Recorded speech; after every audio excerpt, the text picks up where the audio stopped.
Hello everybody in Canada, this is our today video about the grand finals in Italy.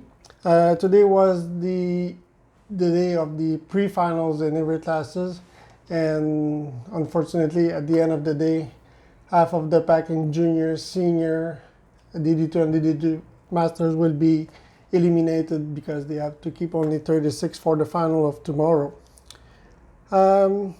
Yeah, again, let's start with our Minimax here in Arclay. Finished 15 in his pre-final, and the result will be 15th place on the grid tomorrow for the final. Yep. How was his day? He struggled a little bit more this morning in warm-up. He had some brake issues. I noticed one of the calipers had moved out. One of the pistons in the caliper had moved out, and I think they had a bit of a brake rub. So I took it to comp-kart this morning and seemed to got it solved. But in the pre-final, I think he had a little bit of issue again in it. But it's the same story really, it's so close. He's making a mistake in one corner, which I went and spoke to him about at lunch. So hopefully in tomorrow's warm-up he'll be able to rectify that mistake, and then if he can organise that corner properly, we're looking at a 10th quicker maybe, and that puts him right there. So yeah, he's there in the final.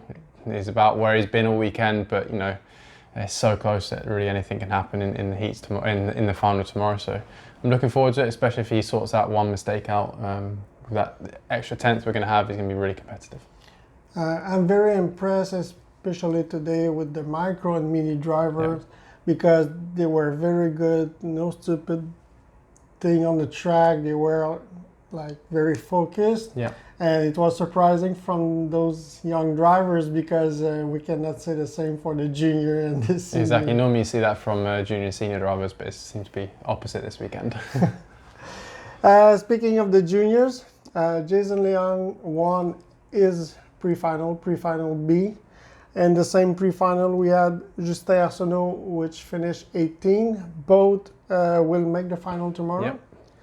Jason Leon will start 7th and Justin 24th. Yes. So and that was a great drive again from Jason, showing what we've seen of him pretty much all weekend. Just it's unfortunate the first two heats where he had those crashes, but a really smart and mature drive. I think he was down to 8th or so on the first lap after starting 4th, and picked his way forward, got into the lead and managed to hold on. You know, if it wasn't for the draft and this was say a traditional track, he would have drove away at the front. Every lap in the infield he'd be blown away by 2-3 kart lengths, and just because of the draft they'd be sucking back up to him on the straight. But he played it very smart. Actually looked really cool and composed out in front, so that was it's encouraging for tomorrow. And the fact he's starting 7th on the inside, hopefully he shouldn't drop back so much at the start.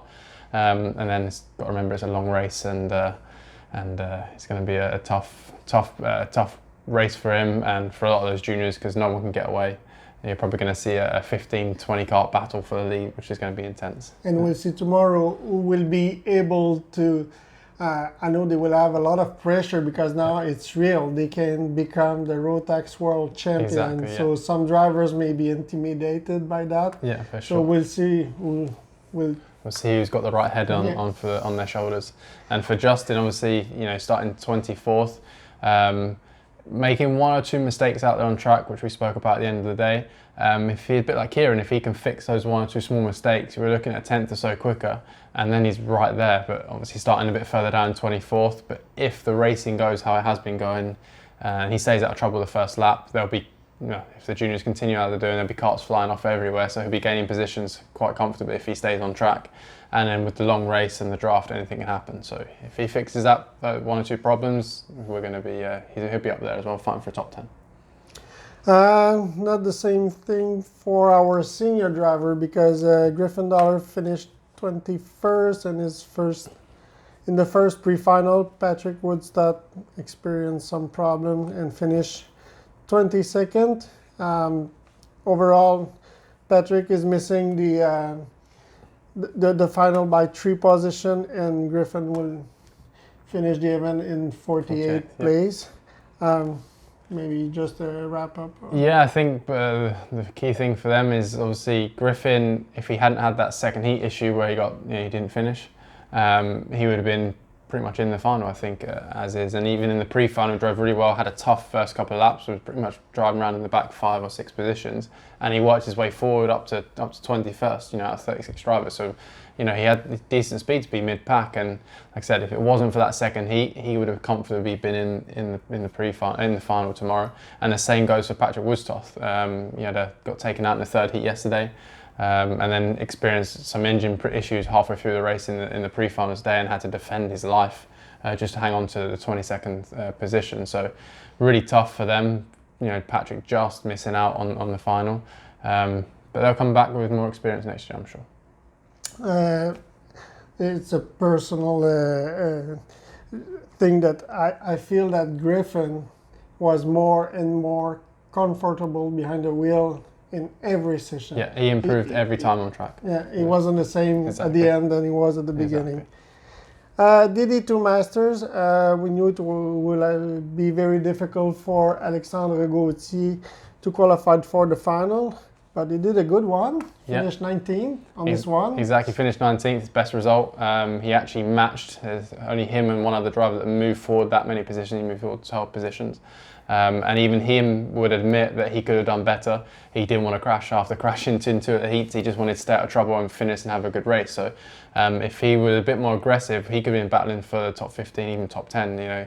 And he actually set his fastest lap of the weekend, finished his highest position on the weekend, so he can't ask any more than that. And he's determined to come back next year, win his ticket and come back and have another shot at it next year. It was a kind of crash course this week. Yeah, for exactly. him. Yeah, we actually were speaking with Scott Campbell this morning, and Alex says we worked out he's done maybe 13 races in his life, and Scott Campbell's been to 12 World Finals and raced. So that's the sort of level we're looking at if you compare to the front drivers in DD2 Masters. So yeah, he's done really well to be here, and he was going to come back next year with a bit more experience, which will help him.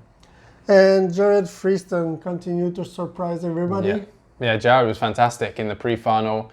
Actually could have been a really tough race. The way the race settled, he was on his own pretty much the whole race, and you know he had a pack of 5 or 6 people in front of him, which was just inside the top 10, and then a big train of 10 carts or so behind him, and he was slap bang in the middle, you know, and in the infield he'd be catching the pack in front of him, and obviously down the straight he didn't have the draft, so he'd lose out, and the pack behind him would catch up, but he drove the race perfectly, no mistakes.